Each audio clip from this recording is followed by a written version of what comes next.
In Australia, it is clear that the Chinese Communist Party is working to covertly interfere with our media, our universities, and also influence our political processes and public debates. Last year, in response to a scandal over Chinese Communist Party influence in Australia, the federal government passed sweeping new laws banning foreign interference in Australian politics. We consider that the potential for foreign interference and foreign influence in our democratic system to be of such a high level of concern that it motivated us to totally redraft the laws so that we had the full suite of powers to police these real concerns. Despite this, there's evidence that covert Chinese Communist Party interference is continuing. Why are people afraid? Because of repercussions from the Chinese consulate or the Chinese government. We've had multiple briefings at the top secret level from ASIO and other agencies that foreign interference is being conducted in Australia at an unprecedented level. Tonight on Four Corners, new revelations about China's interference operations here in Australia and the efforts to influence our politicians.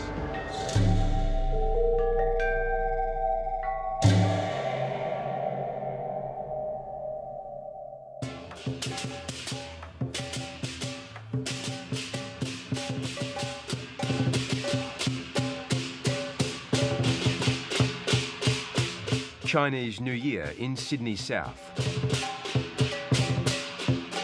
It's an event as important to campaigning politicians as it is to many locals. Ladies and gentlemen, I'm so proud to be here in Hurstville to bring in the Lunar New Year. And I can't think of a better way to kick off this year's celebrations than be here with thousands of people lining the streets, enjoying this wonderful celebration.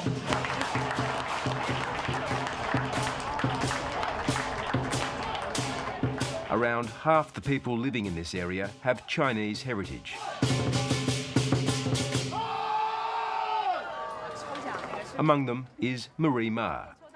Ma manages Chinese language newspaper, the Vision China Times, which sought to sponsor the New Year's event. Being a sponsor for a council that has the largest Chinese population and the largest group of our readers actually lives within this council is actually very important to us, and for us to connect with our readers and or for us to reach, build that bridge between our local community and the Australian mainstream society. Marie Ma says the Chinese government is seeking to control the news that Chinese Australians can read and listen to. What is the purpose of that control? Well, I guess to control what people say about the government and how much the Chinese community know about the truth, about issues and things that are going on. Well, for the Chinese Communist Party, they're really keen on this sort of narrative control. The story of China is the story that they themselves want to define and want to tell. And anyone who sort of departs from the official version of China's story, that's not something that they want to hear. So other views are not welcome. Marie Ma's paper refuses to take orders from Chinese government censors. We are truly servicing the Chinese community here so they can actually get an understanding of what is really going on. There are some Chinese language media who try to be independent as well in the reporting, but there is always a red line that everyone's actually quite afraid of crossing. Why are people afraid? Because of repercussions from the Chinese consulate or the Chinese government. Marie Ma's newspaper is read by Chinese Australians across the nation and publishes stories critical of the Chinese Communist Party. Because of this, it's been targeted again and again.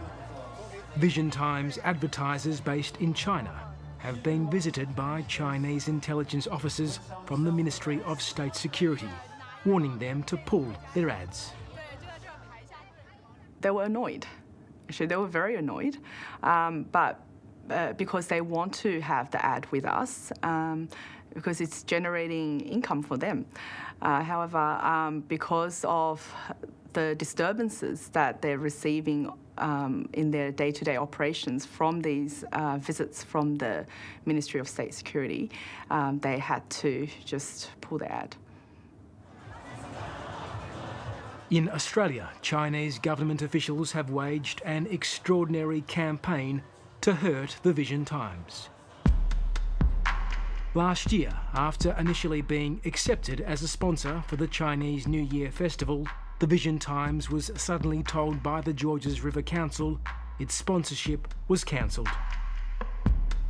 We were slightly suspicious because we thought there could have been some pressures coming from the Chinese consulate. Four Corners has obtained an email sent by the Chinese consulate to the Georges River Council, warning it to blackban Marie Ma's paper. We have noticed that a politically anti-China media named Vision China Times has been listed as an event supporter.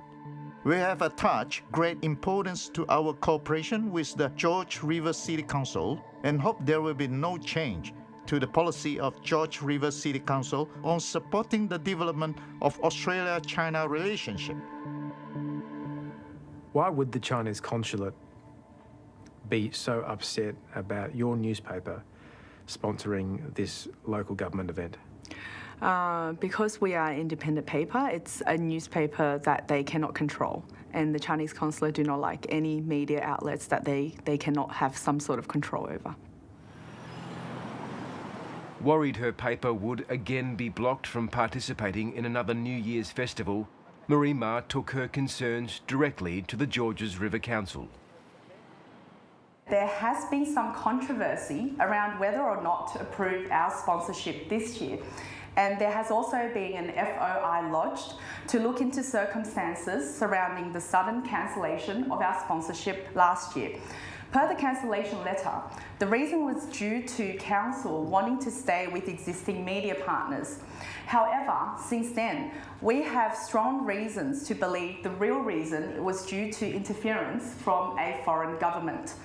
We are shocked and would like to seek a direct answer from the Council whether that was the case. Marie Ma's demand to know if the Chinese government was interfering in the affairs of the council sparked a furious debate between councillors. I keep asking myself, and I can't find an answer as to, why was the decision made not to accept Vision China Times sponsorship when they clearly comply with our sponsorship policy? Let me ask a question before you run. No. So, putting aside perhaps potentially the most galling of claims is that there's potentially alleged foreign government, influence.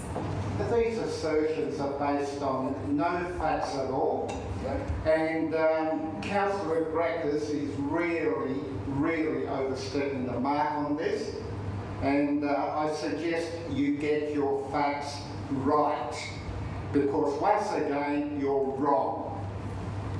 We will soon find out, I suppose, if there's any communication between foreign government and our council, but I suppose that we'll find that out.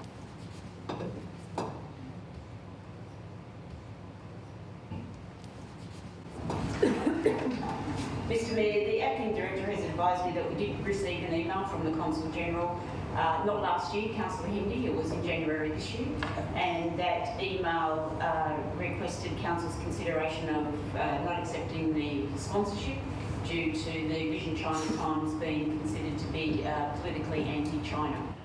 The information was relayed to the MEAC members at the time.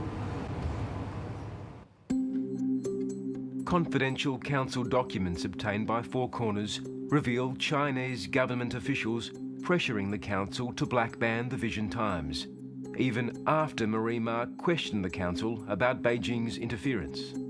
This morning I had a call from Mr. Tony Wong, who works for the Chinese consul, to remind us that he would like to keep a friendly relationship between China and New South Wales.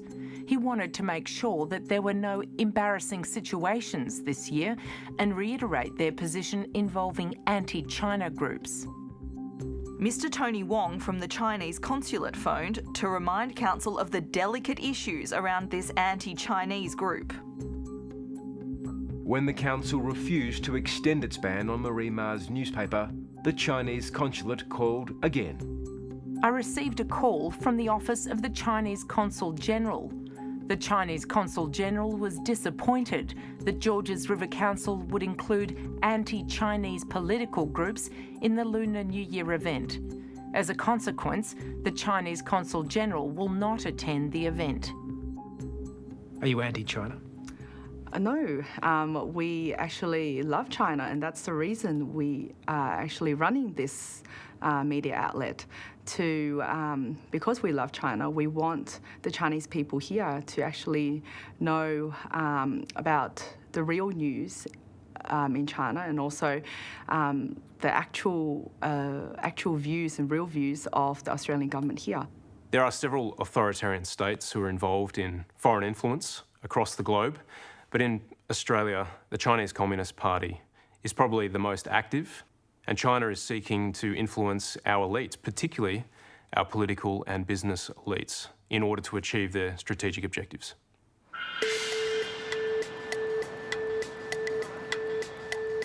While the Chinese government threatens those who don't toe the party line, those who do are rewarded. Much of Australia's Chinese language media market is heavily influenced by the Chinese government, thanks in no small part to this man, Melbourne millionaire Tommy Zhang. Zhang is a media mogul, financing movies, mixing with celebrities, and golfing with politicians.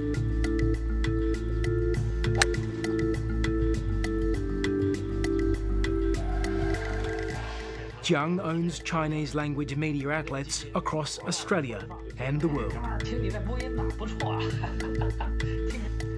Tommy Zhang is a very important media proprietor in Australia. He controls, he owns most of the Chinese language radio platforms in Australia, in most capital cities. He's got other business interests, including in Australia and China and globally. So he's a really important figure in Chinese media. Tommy Zhang is running an international network of radio stations which are running state-run Chinese propaganda into different countries around the world. Zhang's rise has been propelled by the Chinese government. He's a delegate to the China People's Political Consultative Conference, a platform of the Communist Party's United Front Work Department, which engages in lobbying and influence work for Beijing. In 2009, Zhang formed an Australian media joint venture, Global CAMG, with the company controlled by the Chinese Communist Party. Essentially, Chinese language media platforms in Australia have been co-opted largely by the Chinese Communist Party. They've been incentivised. In some cases, they've been bought or entered into various licence arrangements and agreements. And on the other end of the spectrum, publishers or independent voices who are prepared to have different views have been intimidated. Their financial revenues have been squeezed. Advertisers have been threatened. So really, we're talking about a full ecosystem of incentives and disincentives which dry up the space for independent voices and reward people who are prepared to toe the line from Beijing.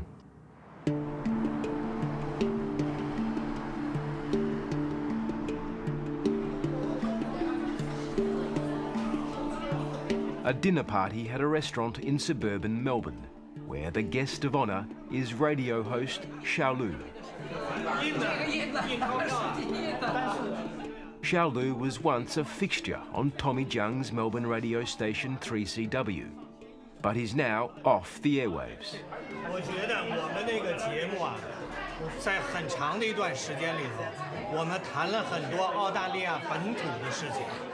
Xiao Lu is too scared to be interviewed by Four Corners to say why he's been taken off air. But his friend Dr. Lu says Xiao Lu's Melbourne Talkback program offended the Chinese government. I think he knew clearly he was monitored. he was somebody watching him. Yeah, I think he knew that very well. And how did that make him feel? Make him put some restraints to himself. So when he choose topics, when he takes calls from the listeners, may be careful. Four Corners has obtained directives to Xiaolu from 3CW management, telling him not to let talkback callers say anything bad about the Chinese government, including President Xi Jinping's Belt and Road Infrastructure Program or the constitutional change making Xi president for life. Avoid discussing the change of constitution, as the One Belt, One Road summit has begun, has to be positive. Be careful with the program. Try to stick to the topic. In July, Xiaolu was told by 3CW his program needed to change. Tommy Jiang then called Xiaolu, chastising him for allowing talkback callers to criticise the Chinese Communist Party. 再这样做下，我不光是墨尔本的合作，我其他的合作都会有问题。你呢自己也会有问题，因为这个太过分了。你任意让他们这个在空中骂中国、骂共产党，而且语言那么恶毒，这哪成啊？ Xiaolu's program was cancelled. I was very surprised. The program was stopped, but I was very surprised. Because it's very popular, I got so many listeners, and so many years, and the program Xiaolu is so helpful to the community. Well, the thing about the Chinese Communist Party is that they're constantly worried about their legitimacy. Constantly. And as a result of that type of concern, one believes that the only way to maintain stability in one's society is not only through police and political action, but also by having people, if they don't agree with you, at least be silent. Tommy Jiang's wealth and business ventures have allowed him access to the good and great of Australian politics. In 2013, Tommy Jiang hosted a Chinese Business Awards night, where then Prime Minister Kevin Rudd was a special guest, and guests donated $260,000 to the ALP. Jiang has organised fundraisers for both major parties, with few questions asked. When it comes to donations, particularly, politicians should be naturally circumspect about who they receive donations from, particularly if donors have connections to overseas, and particularly to foreign governments who are seeking to influence our political processes.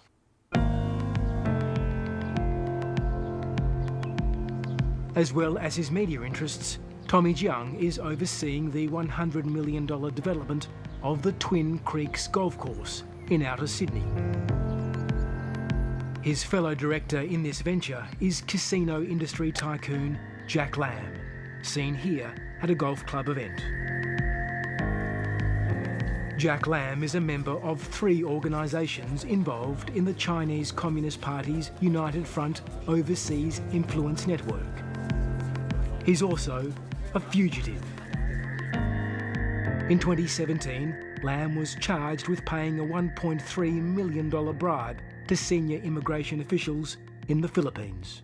Ipinag-utos na ni Pangulong Rodrigo Duterte ang pag-aresto sa big-time online gambling operator na si Jack Lam dahil umano sa panunuhol at economic sabotage. After the Department of Justice issued a lookout order against a gambling tycoon, Yin Lok Yam, or also known as Jack Lam, the Bureau of Immigration gave out pictures of Jack Lam to all 700 immigration officers in the entire country. After fleeing the Philippines, Jack Lam visited his Australian golf club, Twin Creeks. It was there in February 2018 that Lam and fellow director Tommy Jiang hosted a golf day. Their special guest was Tony Abbott, who as Prime Minister had been warned by ASIO about foreign influence and donations. A fortnight later, Tony Abbott was again hosted by Twin Creeks, this time for an event supporting his local Liberal Party branch. Mr Abbott told the fundraiser he was no friend of communism, while the Liberal Party later declared $40,000 in services donated by Twin Creeks. Look, if I was a politician, I wouldn't be taking money from somebody who is involved in a foreign propaganda outlet, no. Why not? Because there's at least the risk of the perception of conflict of interest of being tainted. John Garneau was one of Prime Minister Malcolm Turnbull's senior advisors on China. There's no doubt that the Chinese Communist Party has sought to use all sorts of vehicles to have non-transparent mechanisms, means of influencing politics in Australia and elsewhere. In Australia, it is clear that the Chinese Communist Party is working to covertly interfere with our media, our universities, and also influence our political processes and public debates. Andrew Hastie chaired the Parliamentary Joint Committee on Intelligence and Security that spent months analysing how the Chinese government was interfering in Australian politics. He helped push through sweeping new laws banning foreign interference. We've had multiple briefings at the top secret level from ASIO and other agencies that foreign interference is being conducted in Australia at an unprecedented level. We heard from the head of ASIO say that on the public record, espionage and foreign interference is being conducted in Australia on unprecedented levels, and we have to take that seriously. We consider that the potential for foreign interference and foreign influence in our democratic system to be of such a high level of concern that it motivated us to totally redraft the laws so that we had the full suite of powers to police these real concerns. Australia's new counter-foreign interference regime was introduced after Four Corners exposed the activities of this man, billionaire property developer Huang Xiangmo. ABC Four Corners, we'd like to ask you about your relationship to the Chinese Communist Party. 我们就想问你一些问题，我们就想问你的关系跟中国的共产党。我没有任何关系。 Is the Chinese Communist Party directing you to donate to Australian political parties? No. 没有。 Huang arrived in Australia from China in 2011.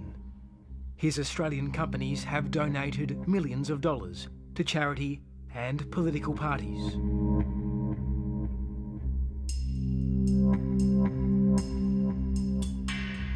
Let's not pussyfoot around here.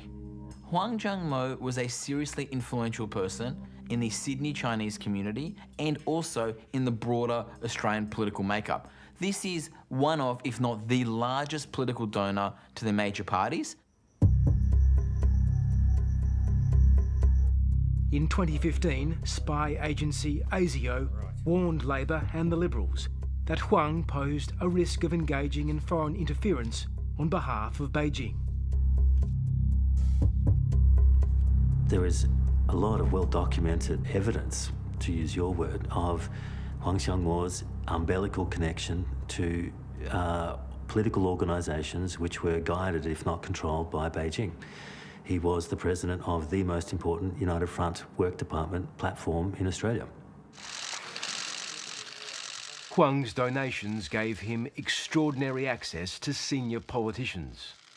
How about we thank Mr. Huang with 3 cheers for his generosity today. Hip hip, hip hip, hip hip.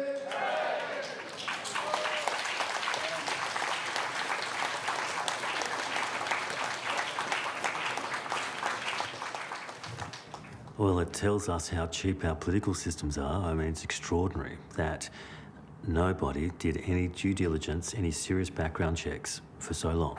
In fact, it was a case also, people weren't even reading the newspaper.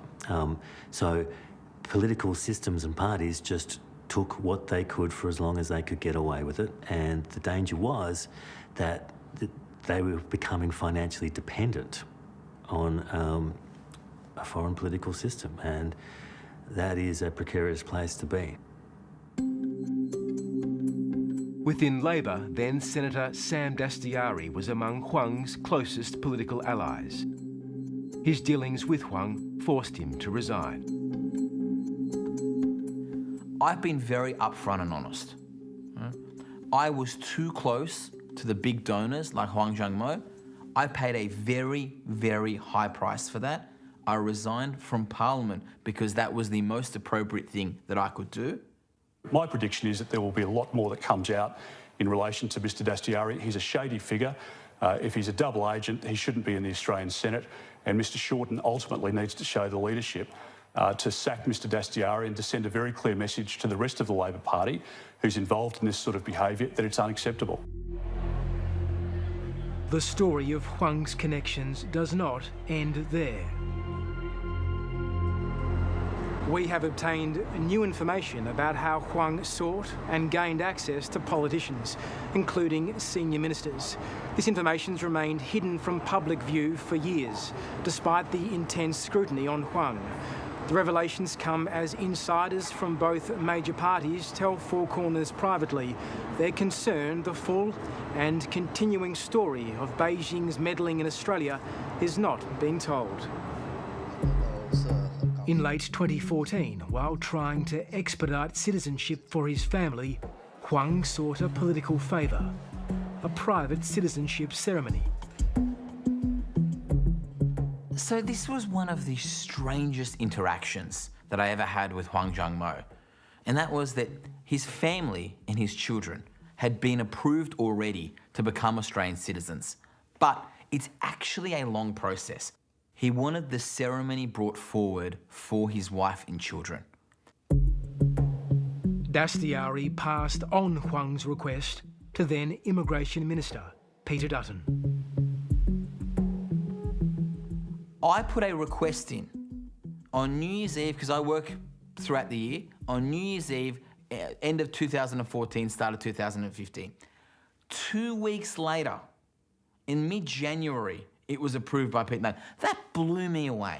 It blew me away because ministers take months for these kinds of approvals. Peter Dutton might say, well, the only reason Peter Dutton approved this was because Sam Dastyari asked me in writing. I took him on good faith. Is that not a fair response? I am not the Minister for Immigration. Right? I mean, if Peter Dutton's explanation for doing things is because Sam Dastyari asked him to do it, that is ludicrous.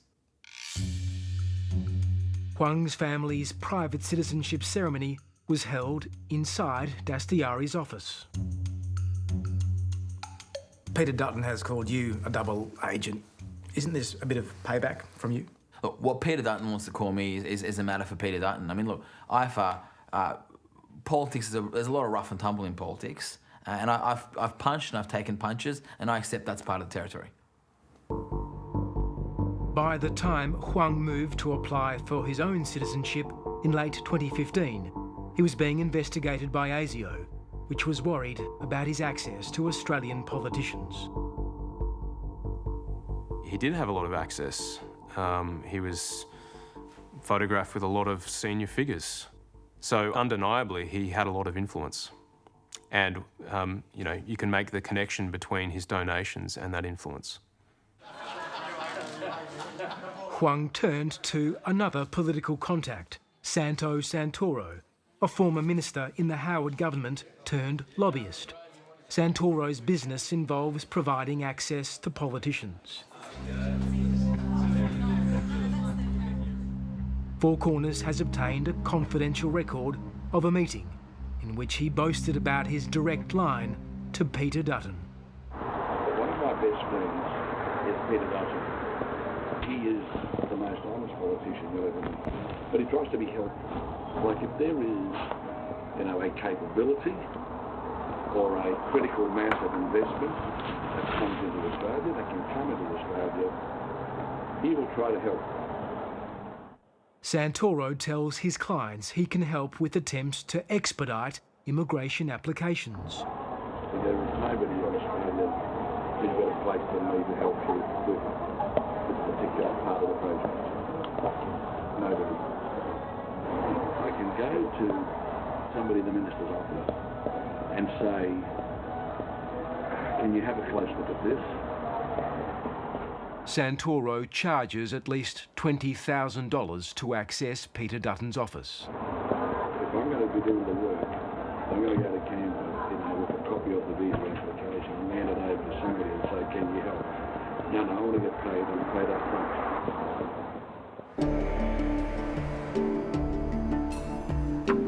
In 2016, as Huang became increasingly anxious about securing his own citizenship, he put Santoro on a retainer.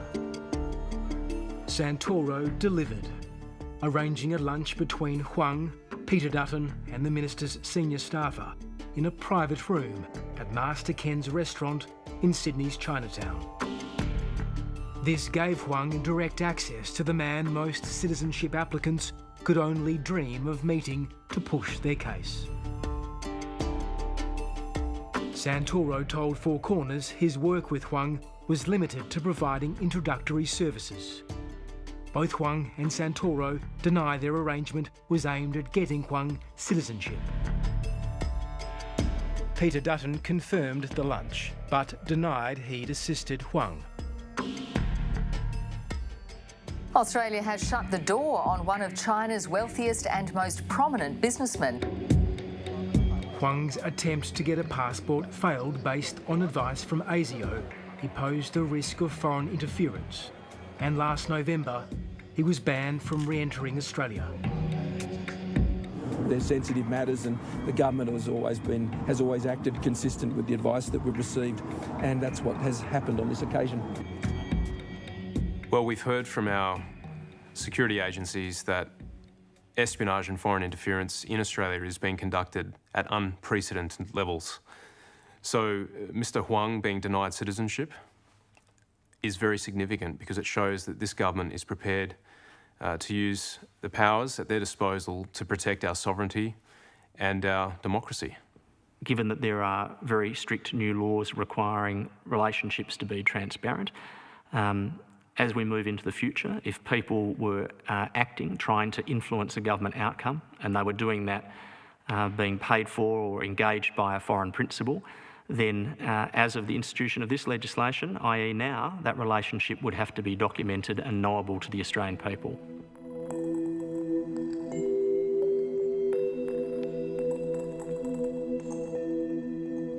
The Chinese Communist Party wants to stay in power. In New Zealand, academic Anne-Marie Brady has been investigating how the Chinese Communist Party interferes in political systems overseas.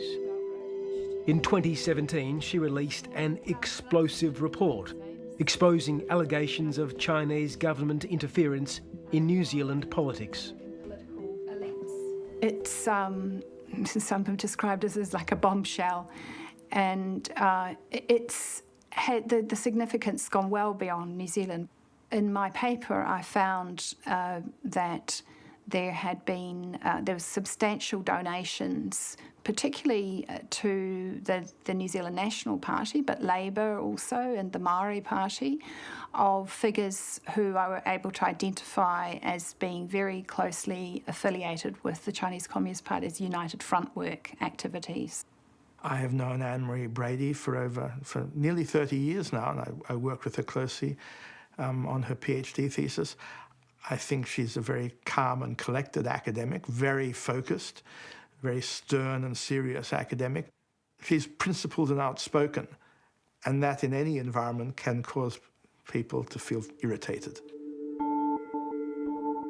The day before she was due to give evidence before Australia's Parliament about her report, her home and office were burgled.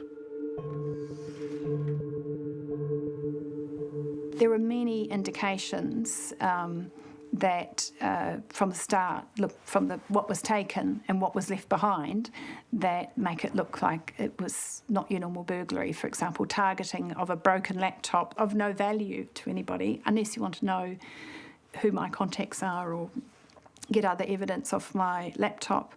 Taking a burner phone that I'd last taken to China, but not taking cash, not taking other valuables that are of great resaleable value.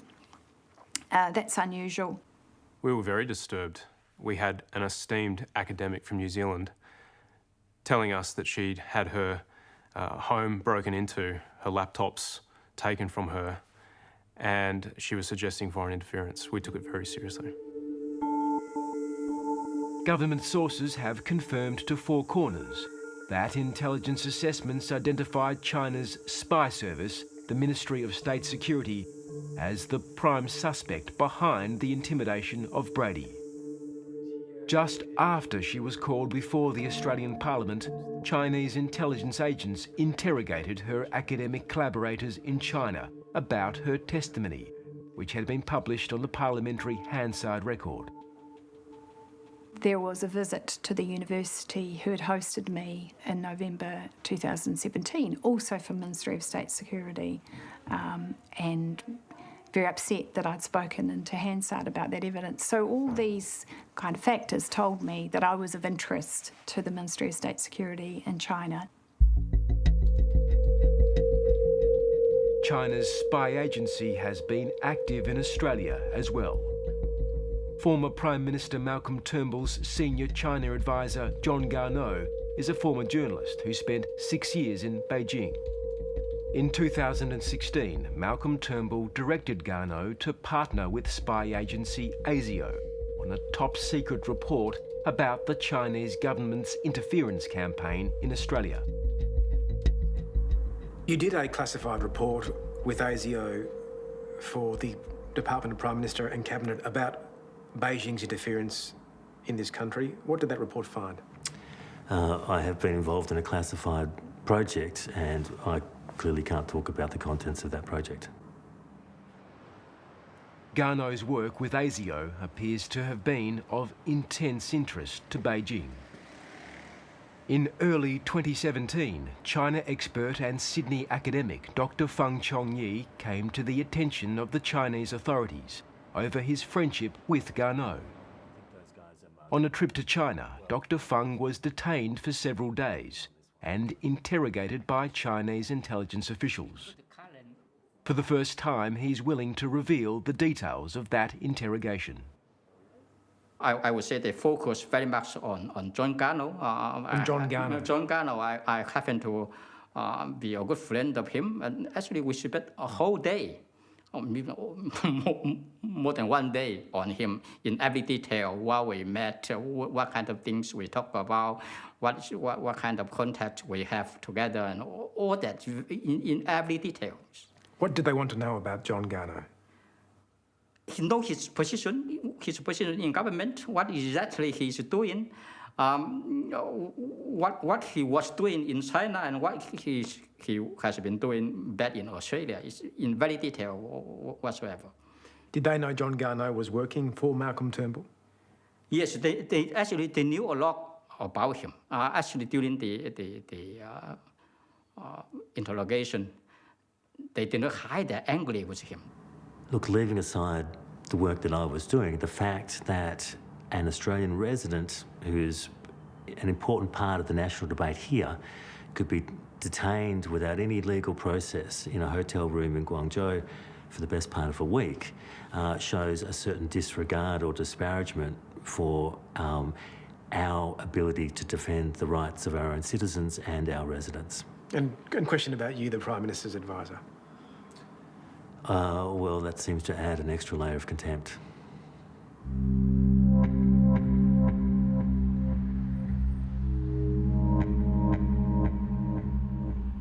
In March last year, another of Garneau's Chinese contacts was quizzed.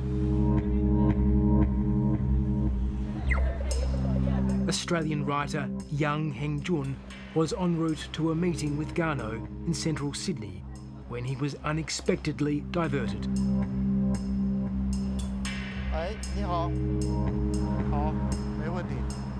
We're going to meet at 4. He arrived closer to 5. And he apologised because he said he'd been intercepted on the way. He'd been called by a Chinese official. A Chinese official? A Chinese official, yeah. He was asked about me, what was the nature of our relationship, what was I doing, what was I working on. After this, Garneau warned Yang not to travel to China. Garneau was worried that Yang might be arrested due to their relationship, and felt Yang was especially exposed as a former security service employee who'd become a critic of the Communist Party. This is the most powerful story of all, is the insider who came to know too much and tells his story outside. Certainly in my experience, my most important teachers and sources were insiders in the Chinese system who were prepared to talk about it and explain how it works.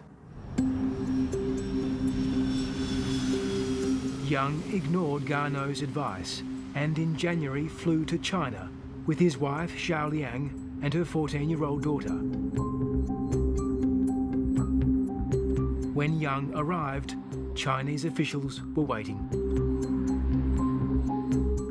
然后我跟女儿我们俩过关的时候，刚过了关，我可能有10来个人吧，男男女女挂着证件，然后就把我们拦下来了。拦下来，他就说看我女儿的护照，然后就说我女儿的护照，哎，好像你这个入境时间啊，过去的入境时间有些问题。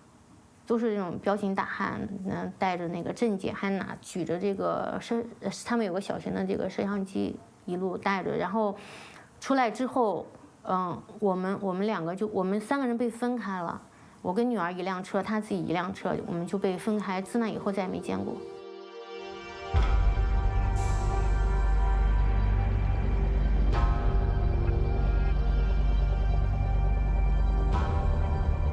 Now in Shanghai, Xiao Liang is still waiting for news of her husband. She hasn't been allowed to see him since he's been detained. Until now, she's never spoken publicly. It is extremely perilous to do so in China.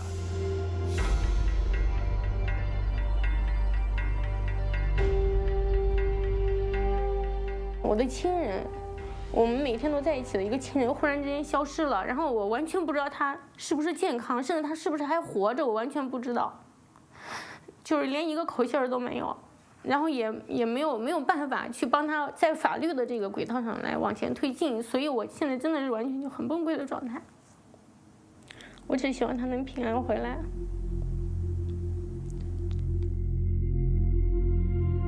Young has not been formally charged, but he's been accused of endangering state security.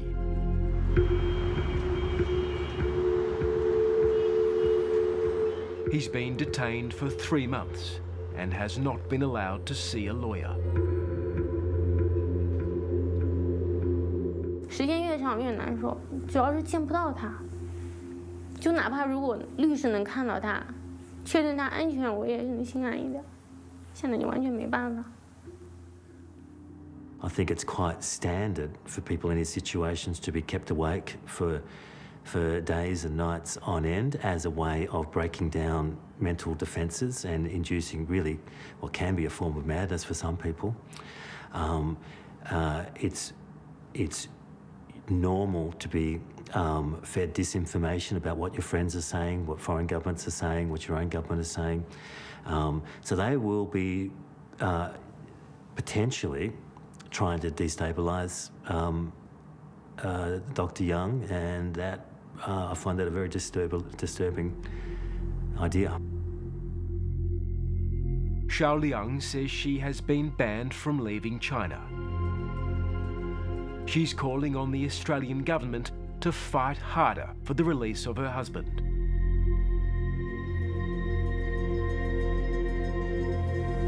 我觉得最基本，这个澳大利亚政府的官员应该去关注他国的国民在另外一个国家的，至少是最基本的人权的一些状况的一些去关怀吧。但是我觉得现在，我说实话，我挺失望的。我希望这个澳大利亚政府能至少有一些最基本的关怀。Mr. Young is an Australian citizen. He enjoys the rights and responsibilities of Australian citizenship. And so his detention, in a sense, is a detention of us all. We're all Australian citizens. How could we guarantee that we wouldn't be detained if we went to China?